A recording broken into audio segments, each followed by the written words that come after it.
जो बीजेपी के और लोग हैं जो निहायत ही बदतमीज किस्म के लोग हैं, उनको ये ड्यूटी दी गई है कि तुम इन्हें आतंकवादी, खालिस्तानी, माओवादी और पाकिस्तानी और ये सब चीन वाले कह के इनको बदनाम करो। एक और तीसरी रणनीति है, आपको मालूम होगा, मैं भी उस समय उसको चीज को इतना विश्वास नहीं कर रहा था, लेकिन अब ये सारी चीजें जो डिटेल में आ रही हैं, अब जो बहुत सारी न्यूज आ रही हैं, इंफॉर्मेशन अंदर से आ रही हैं, वो इंफॉर्मेशन ये है कि अब इस आंदोलन को, विशेषकर सिंघू बॉर्डर का जो आंदोलन है, इस आंदोलन को ताकत के बल पर खत्म करने की जो प्लानिंग है गवर्नमेंट ने कर ली है। इसीलिए 4-5 दिन पहले सेना जो बुलाई गई है, सेना को बुलाया गया है, जो अर्धसैनिक बल है उनका इस्तेमाल किया जाएगा और किसी भी समय, रात के समय हमला हो सकता है, चाहे वो आज हो, कल हो, परसों हो, मैं ये नहीं जानता किस दिन होगा, लेकिन जो गवर्नमेंट के अंदर की प्लानिंग है वो ये सारी प्लानिंग हो चुकी है कि सिंघू बॉर्डर का जो पूरा है, इस सारा जो आंदोलन है, इसको रात में जो गवर्नमेंट के इस समय जो लोग हैं, वहां पे बच्चे कितने, महिलाएं कितने हैं, बुजुर्ग कितने हैं,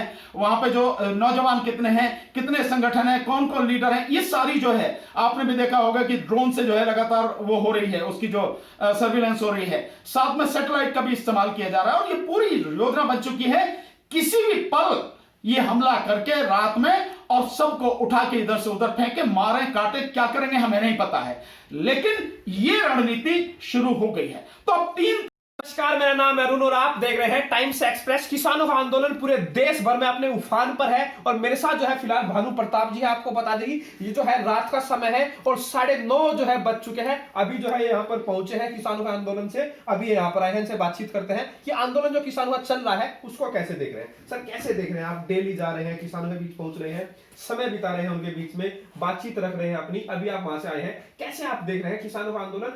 आगे बढ़ रहा है? क्या लग रहा है सरकार पीछे हटेगी? बड़ी मजबूत सरकार है, मोदी जी किसानों से आज मिले भी गुजरात में, कैसे देख रहे हैं? देखिए अरुण जी,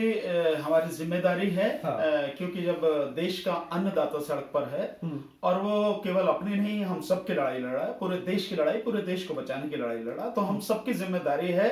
उसमें जितनी अपनी भागीदारी ईमानदारी से दे सकते हैं वो देनी चाहिए, होनी चाहिए। रही बात कि क्या रहेगा इसका, और मोदी जी लगातार मीटिंग कर रहे हैं, देखिए एक चीज तो आप समझ लें, अगर मोदी जी पिछले 20 दिनों में जो भी मीटिंग उन्होंने की है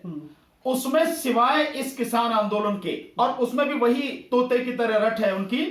वही जैसे टेप चला दी हो कि भैया ये पहले मीटिंग में भी यही टेप थी, दूसरी में भी यही, और लगातार वही बस उन्हें बोलना है कि भाई जो ये है किसानों के फायदे के लिए है, किसानों के फायदे के लिए, किसानों के फायदे, ऐसा कुछ भी नहीं है और वही बोल रहे हैं। तो मोदी जी को तो एक काम मिल गया, जब ये सुबह से लेकर शाम तक, जब ये उनके दिमाग में 24 घंटे यही चलता है। दूसरा, उनके जो मंत्री हैं, उनकी जो पूरी सरकार है, ये यूं कहें कि पूरी बीजेपी और आरएसएस, उनके दिमाग में सिर्फ हमेशा इस समय जो चल रहा है, देश की बाकी समस्या जाए भाड़ में, केवल और केवल इसी पर, अपने रुख पर अड़े रहना, बस यही चल रहा है। तो आप समझ सकते हैं, आप समझ सकते हैं कि मोदी जी के दिमाग में किस कदर बेचैनी है और इस आंदोलन का प्रभाव कितना गहरा है, इसको आप एक रणनीति सामने आ रही है कि जो किसानों का जो आंदोलन है, बीजेपी की सरकार पूरी कोशिश कर रही है कि जो किसान नेता है उनमें फूट डाली जाए, अलग अलग नेताओं से अलग अलग बात की जाए, इस तरह की बात सामने आ रही है। दूसरा स्टेप यह है कि इस आंदोलन को बदनाम किया जाए, पाकिस्तानी, खालिस्तानी, आतंकवादी, इस तरह के जो है तमके दिए जा रहे हैं। और जो बीजेपी की जो नेता है साध्वी प्रज्ञा ठाकुर, उन्होंने कहा कि ये तो किसान है ही नहीं, ये तो सब जो है कांग्रेसी है, वामपंथी है, इस तरह के आरोप लगाए जा रहे हैं और उनकी चाइना से फंडिंग आ रही है, ऐसे आरोप लग रहे हैं। देखिए, तो कैसे आप देख रहे हैं? आतंकवादी कहा जा रहा है, प्रज्ञा ठाकुर कह रही है कि देखिए, प्रज्ञा ठाकुर जैसे जो लोग हैं, इनके विषय में चर्चा ही करना बेकार है। ये तो पूरी बीजेपी की आईटी सेल और बीजेपी के सारे लोग और ऐसे लोग जो पूरी बदतमीजी से बोल सकते हैं, गाली देके बोल सकते हैं, किसी को अपमानित कर सकते हैं, ऐसे सारे के सारे लोग अब इस काम पर लगा दिए गए हैं कि आपको जो कहना है अब इनको बदनाम करना है, तो इसीलिए उनको आतंकवादी कहा जा रहा है। सर किसानों की इससे ज्यादा तौहीन और क्या होगी कि उसको? नहीं, ये तौहीन किसानों की नहीं है, हाँ।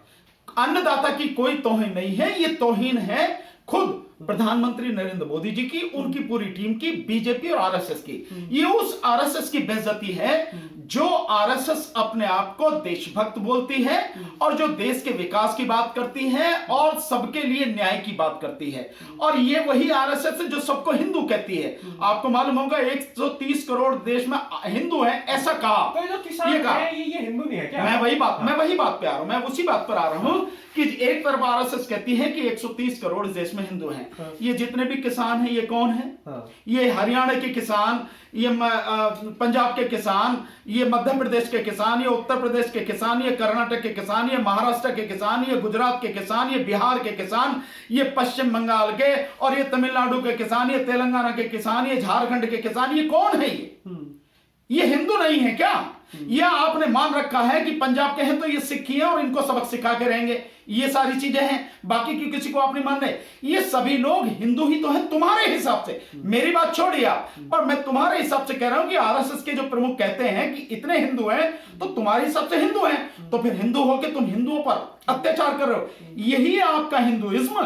कि आप हिंदू होकर हिंदुओं पर अत्याचार कर रहे हो और उनको बदनाम कर रहे हो, उनको आतंकवादी कह रहे हो। एक तरफ आप उन्हें आतंकवादी कह रहे हैं, एक तरफ बदनाम किया जा रहा है। देखिए साजिश इसकी बड़ी भयानक है, मैं आपको बता रहा हूं। केवल अब रणनीति ये नहीं है, अब रणनीति बड़ी अलग हो गई है। मैं आपको चीजें इसको डिटेल में बता रहा हूं। एक रणनीति ये है इसकी बीजेपी की कि किसानों में जाके, प्रधानमंत्री किसानों में जाए या किसी भी मीटिंग में जाए, चाहे फिक्की की मीटिंग में जाए, किस में जाए, वहां पे ये बताएं कि ये जो कानून है तीनों, इन तीनों कानूनों से किसानों को कितना फायदा है, कितना जो है उनको लाभ होने वाला है। दूसरे जो बीजेपी के और लोग हैं, जो निहायत ही बदतमीज किस्म के लोग हैं, उनको ये ड्यूटी दी गई है कि तुम इन्हें आतंकवादी, खालिस्तानी, माओवादी और पाकिस्तानी और ये सब चीन वाले कह के इनको बदनाम करो। एक और तीसरी रणनीति है, आपको मालूम होगा, मैं भी उस समय उसको चीज को इतना विश्वास नहीं कर रहा था, लेकिन अब ये सारी चीजें जो डिटेल में आ रही हैं, अब जो बहुत सारी न्यूज आ रही हैं, इंफॉर्मेशन अंदर से आ रही हैं, वो इंफॉर्मेशन ये है कि अब इस आंदोलन को, विशेषकर सिंघू बॉर्डर का जो आंदोलन है, इस आंदोलन को ताकत के बल पर खत्म करने की जो प्लानिंग है गवर्नमेंट ने कर ली है। इसीलिए 4-5 दिन पहले सेना जो बुलाई गई है, सेना को बुलाया गया है, जो अर्धसैनिक बल है उनका इस्तेमाल किया जाएगा, और किसी भी समय, रात के समय हमला हो सकता है, चाहे वो आज हो, कल हो, परसों हो, मैं ये नहीं जानता किस दिन होगा। लेकिन जो गवर्नमेंट के अंदर की प्लानिंग है, वो ये सारी प्लानिंग हो चुकी है कि सिंघू बॉर्डर का जो ये पूरा है, इस सारा जो आंदोलन है, इसको रात में जो गवर्नमेंट के इस समय जो लोग हैं, वहां पे बच्चे कितने, महिलाएं कितने हैं, बुजुर्ग कितने हैं, वहां पे जो नौजवान कितने हैं, कितने संगठन हैं, कौन कौन लीडर हैं, ये सारी जो है, आपने भी देखा होगा कि ड्रोन से जो है लगातार वो हो रही है, उसकी जो सर्विलेंस हो रही है, साथ में सैटेलाइट का भी इस्तेमाल किया जा रहा है, और ये पूरी योजना बन चुकी है। किसी भी पल ये हमला करके रात में, और सबको उठा के इधर से उधर फेंके, मारे, काटे, क्या करेंगे हमें नहीं पता है, लेकिन ये रणनीति शुरू हो गई है। तो अब 3 तरह से इस आंदोलन को,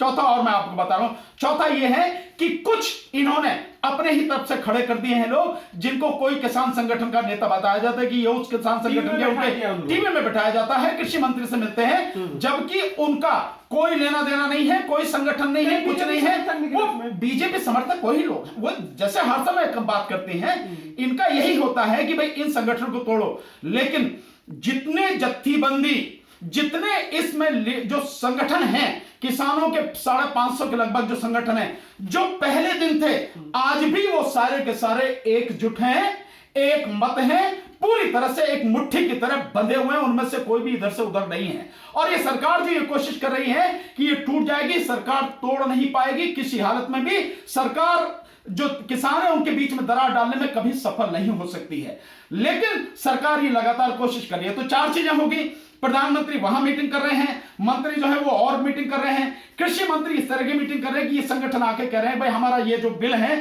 तीनों जो कानून है ये बहुत बढ़िया है और इससे किसानों को फायदा होगा, संगठन हमारे साथ आ रहे हैं। और चौथा जो आपको मैंने बता दिया कि